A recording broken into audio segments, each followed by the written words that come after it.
Hello traders, welcome to drop out traders channel. And ये जो video मैं आज बना रहा हूँ वो एक्सपायरी के रिलेटेड बना रहा हूँ कि एक्सपायरी में जनरली न्यू ट्रेडर्स जो होते हैं वो अपने कैपिटल को वाइप कर दे रहे हैं, यानी अपने कैपिटल को पूरा लॉस कर दे रहे हैं।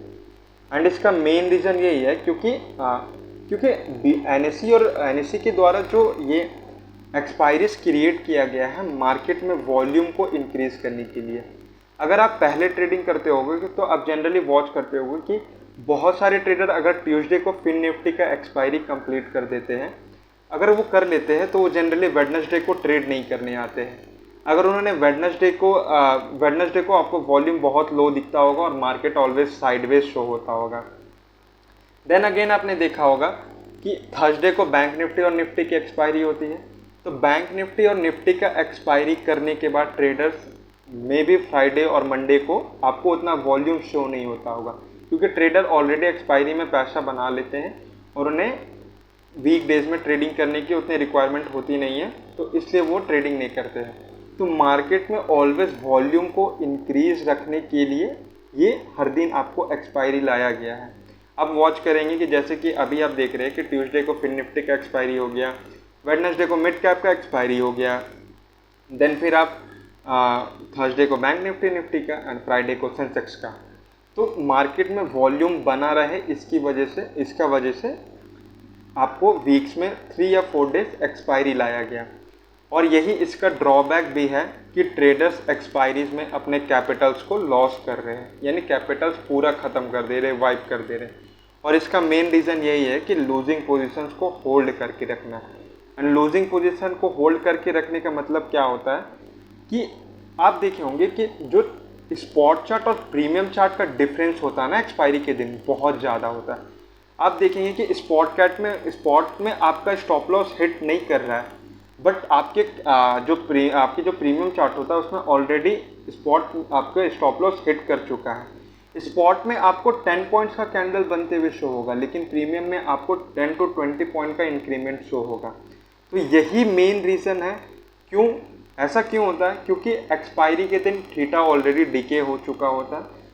जो प्रीमियम में सिर्फ बचता है वो होता है वेगा और डेल्टा बचा होता है। तो वेगा का उतना कोई उतना कोई रिक्वायरमेंट नहीं होता, और डेल्टा ऑप्शन प्रीमियम के मूवमेंट का काम करती है। जो डेल्टा होता है वो ही ऑप्शन प्रीमियम के बम्प और डंप का काम करती है। तो आप जब देखोगे कि एक्सपायरी के दिन अगर आप चेक करोगे तो डेल्टा प्रीमियम्स का बहुत हाई रहता है। तो मैं आपको इसका एग्जांपल भी दे देता हूँ कि ट्रेडर्स क्या करते हैं एक्सपायरी के दिन। जैसे कि मान लो कि ये ट्रेडर्स जैसे कि आप यहाँ पे एक अच्छा सा रेजिस्टेंस मानते हो कि ये एक बहुत रेजिस्टेंस है, हायर टाइम फ्रेम का रेजिस्टेंस है। इसका जैसा ही ब्रेकआउट होता है ट्रेडर्स एक रीटेस्ट का वेट करते हैं। इस रीटेस्ट पे वो एक लॉन्ग पोजीशन का प्लान करते हैं। तो वहाँ पे उन्हें जैसे ही इस लेवल पे ये आता है वहाँ पे एक लॉन्ग अपना शॉर्ट लॉन्ग टर्म डालते हैं और मे बी 30 पॉइंट का टारगेट करते हैं, और वो स्टॉप लॉस अपना मे बी कोई शॉर्ट टर्म सपोर्ट के नीचे फिक्स कर देते हैं।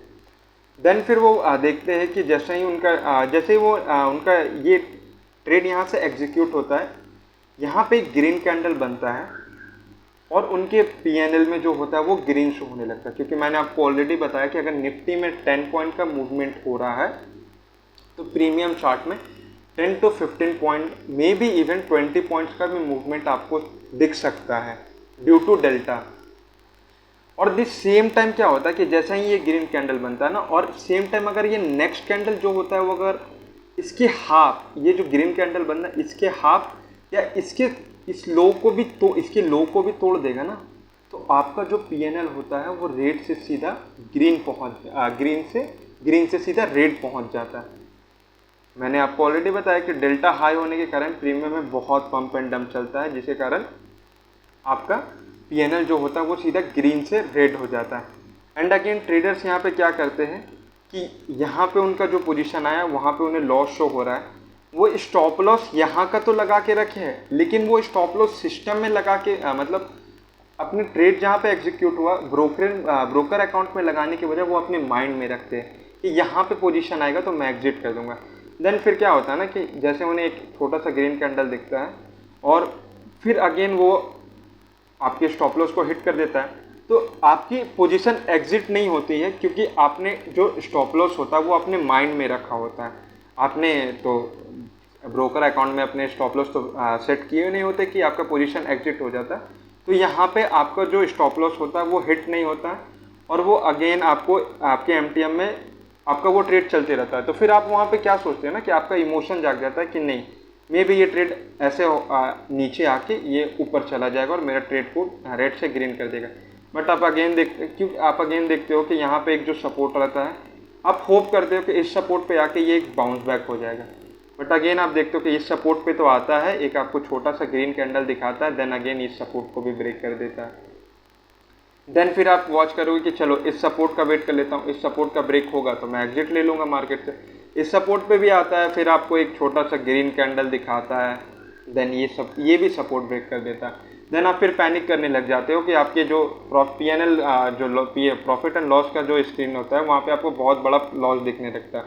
फिर आप जाके आप देखते हो कि चलो हायर टाइम फ्रेम पे यहाँ पे मुझे एक सपोर्ट दिख रहा है, तो मैं इसका वेट कर लेता हूँ। जैसे ही इस हायर टाइम फ्रेम के सपोर्ट पे आता है तो मे भी आपको एक अच्छा सा ये एक अपवर्ड ग्रीन कैंडल, एक अच्छा सा अपवर्ड ग्रीन कैंडल शो होता है, और एक अच्छा सा आपको तब आप होप करने लगते हो अब, और यहाँ पे आपको एक हायर हाई का स्ट्रक्चर बनाने का लगता है। तो आप होप करने लगते हो कि ओ मे बी मेरा ट्रेड शायद रिवर्स हो जाए और ये रेड से मुझे ग्रीन पहुँचा दे। बट ये हायर टाइम फ्रेम के भी स्टॉप लॉस को, मतलब हायर टाइम फ्रेम के सपोर्ट को भी ब्रेक कर देता है। देन आप फिर वॉच करते हो कि आपकी जो PNL स्क्रीन होता है उसमें बहुत आपको बड़ा लॉस शो होने लगता है, और आप फिर अपने ट्रेड को एग्जिट करते हो। तब तक आपका 50% में भी 60 और 70% कैपिटल ऑलरेडी वाइप हो चुका होता है। और यही मैं आपको एग्जांपल चार्ट्स में भी दिखाता हूँ कि जैसे कि मैं यहाँ पे देख रहा हूँ कि यहाँ पे आपको एक सपोर्ट दिख रहा है, ये सपोर्ट यहाँ पे एक सपोर्ट से ग्रीन कैंडल बताया और आपने इस पुल बैक पे एंट्री ली। आपको यहाँ पे आपने इस लेवल का यहाँ पे इसका टारगेट बनाया, चलो इसका भी टारगेट बनाया आपने इसका टारगेट बनाया, और ये स्टॉप लॉस ये सपोर्ट के नीचे अपना स्टॉप लॉस रख दिया, इस सपोर्ट के नीचे अपना स्टॉप लॉस रख दिया। मे भी आपने 10 पॉइंट 20 पॉइंट स्टॉप आपने स्पॉट पे अपना स्टॉप लॉस रख दिया। देन फिर आप वॉच करोगे कि आपको ये आपको ट्रेड जो मैंने बताया कि आपको ट्रेड थोड़ा सा ग्रीन में शो होता है, देन फिर आपके पोजीशन रिवर्स होने लगता है। तो आपको ये यहाँ पे जैसे कि आपको ये ग्रीन कैंडल शो हो रहा है, इस ग्रीन कैंडल में आपके PNL में प्रॉफिट तो शो होगा, लेकिन ये जो रेड कैंडल आया है यहाँ पे आपको ब्लैक कैंडल शो हो रहा है, बट ये बेरिश कैंडल है। जैसे ही ये बेरिश कैंडल लगातार 3 बेरिश कैंडल आपको शो होगा तो आपके PNL में वो ग्रीन से रेड पहुँच जाएगा। देन फिर आपका यहाँ पे जब पोजीशन पहुँचेगा तब आप सोचोगे कि चलो मे भी यहाँ से मेरा पोजीशन रिवर्स हो जाए और मुझे मेरा ट्रेड लॉस से ग्रीन में चल। आप यहाँ पे जैसे ही आप पहुँचता है ना, आपका ट्रेड स्टॉप लॉस के पास जैसे ही पहुँचता है ना, और क्योंकि आपने स्टॉप लॉस सिस्टम पे पुट करके रखा नहीं होता जो आपका पोजीशन एग्जिट हो जाएगा, तो आप सोचते हो चलो मेरे प्रीमियम एंट्री के पास आएगा तो मैं एग्जिट ले लूँगा। फिर आपका प्रीमियम अगर एंट्री के पास भी जाता है तो आप सोचते हो चलो प्रीमियम के पास आ ही गया है, मेरा ट्रेड मुझे मेरा टारगेट हिट कर जाएगा। देन फिर आप जो मैंने जनरली बताया कि ये ट्रेडर्स के साथ होता है, जैसे ही आप एंट्री के पास अगर अपना पोजीशन एग्जिट नहीं करते हो, आपको वो अगेन आपके लूजिंग पोजीशन में पहुंचा देता है। देन फिर हल्का सा आपको एक शॉर्ट टर्म लो के पास सपोर्ट देता है, देन वो फिर आपको एक नीचे डाउनग्रेड कर देता है, जिसकी वजह से आपके MTM में बहुत बड़ा, आपके प्रॉफिट एंड लॉस स्क्रीन में बहुत बड़ा आपको लॉस शो होने लगता है। और मैं आपको इसका एग्जांपल दिखाता हूँ। आप अगर पोजीशन होल्ड करते हैं ना, इससे आपका रिस्क रिवॉर्ड भी बहुत ख़राब होता है। कैसे, मैं बताता हूँ। जब आपने यहाँ पे यहाँ पे अपना स्टॉप लॉस पुट किया, तब आपका जो प्रॉफिट एंड लॉस था, जो आपका रिस्क रिवॉर्ड था, वो 3 था। अब आप देखिए कि आपने इस प्रॉफिट को लॉस को यहाँ पे इंक्रीज करके यहाँ कर दिया। अब आप देख सकते हैं कि आपका प्रॉफिट ये है रिस्क रिवॉर्ड 1:5 हो गया।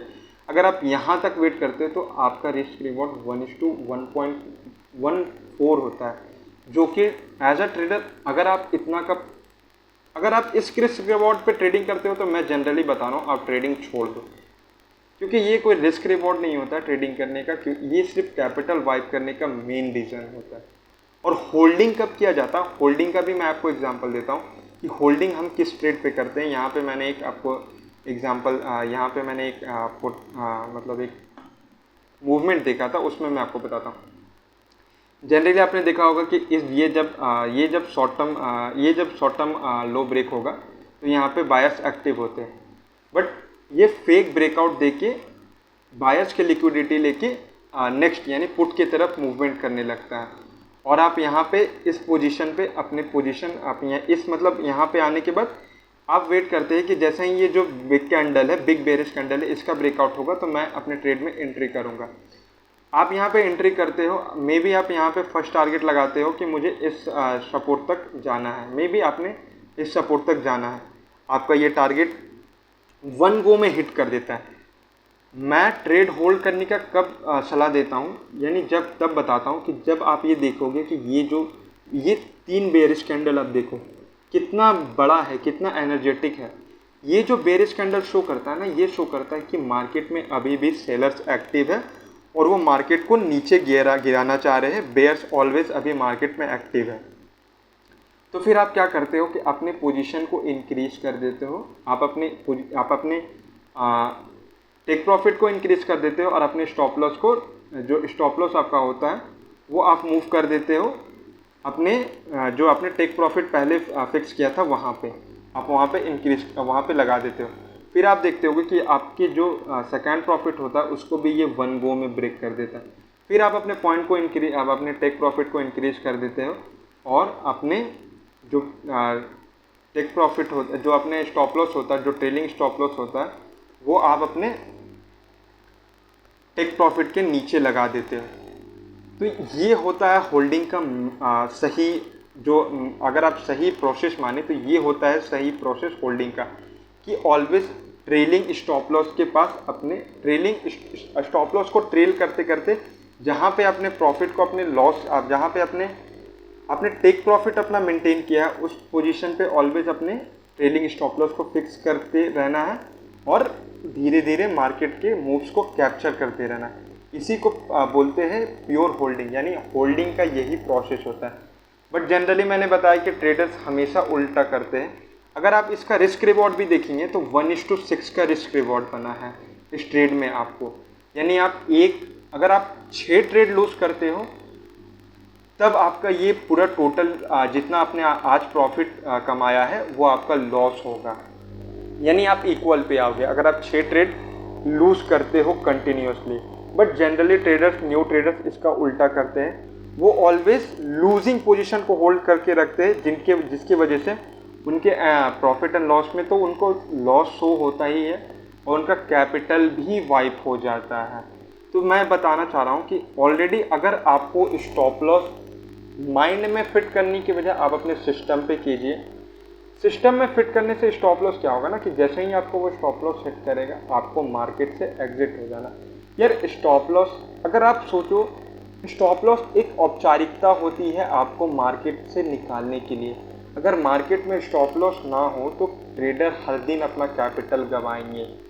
और स्टॉप लॉस, यार मैं समझता हूँ ना कि ऐसा ट्रेडर आप इससे कभी भी भाग नहीं सकते, कि अगर आपको कोई बोल दे कि आपको स्टॉप लॉस नहीं लेना है, आप स्टॉप लॉस के लिए बने ही नहीं हो, तो मैं आपको लिटरली बता रहा हूँ आप ट्रेडर हो ही नहीं, फिर तो आप भगवान हो।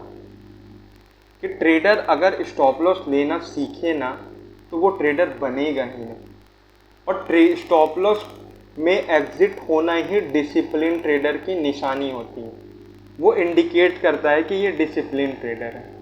और डिसिप्लिन, हार्डवर्क, कंसिस्टेंट, इसकी कोई ट्रिक नहीं होती है कि मैं आपको बता दूं कि हार्डवर्क की भी कोई ट्रिक होती है और डिसिप्लिन की भी कोई ट्रिक होती है। आप ये कर लो आप डिसिप्लिन हो जाओगे, और ये कर लो आप हार्डवर्क करने लग जाओगे, ये कर लो आप कंसिस्टेंट हो जाओगे। तो मैं लिटरली बता रहा हूँ अगर आप ये सब नहीं कर सकते तो फिर आप ट्रेडिंग आपके लिए तो नहीं बना है।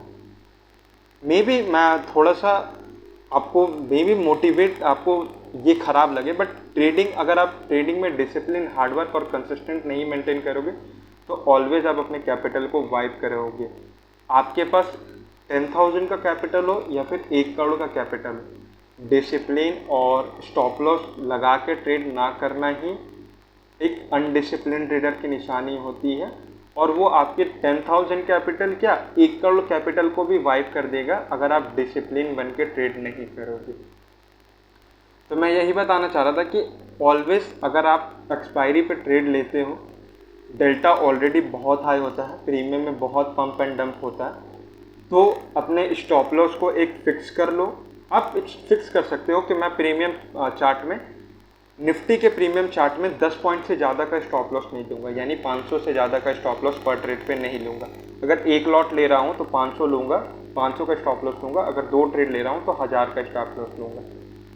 इसी डिसिप्लिन से अगर आप ट्रेडिंग करते रहोगे तो आप देखोगे कि आपके ट्रेडिंग में इम्प्रूवमेंट आ रहा है। यार क्या होगा, मे बी आपने ट्रेडिंग स्टार्ट किया, आपने फर्स्ट दिन आपका लॉस हो गया, सेकेंड डे आपका लॉस हो गया, थर्ड डे आपका लॉस हो गया, बट ओवर आप जैसे ही अपने डेज काउंट करेंगे वीक में, फर्स्ट डे लॉस हो गया, no problem, second day loss हो गया, no problem, third day loss हो गया, no problem, but fourth day देखोगे कि आपका वो जो PNL है वो धीरे धीरे ग्रीन हो रहा है।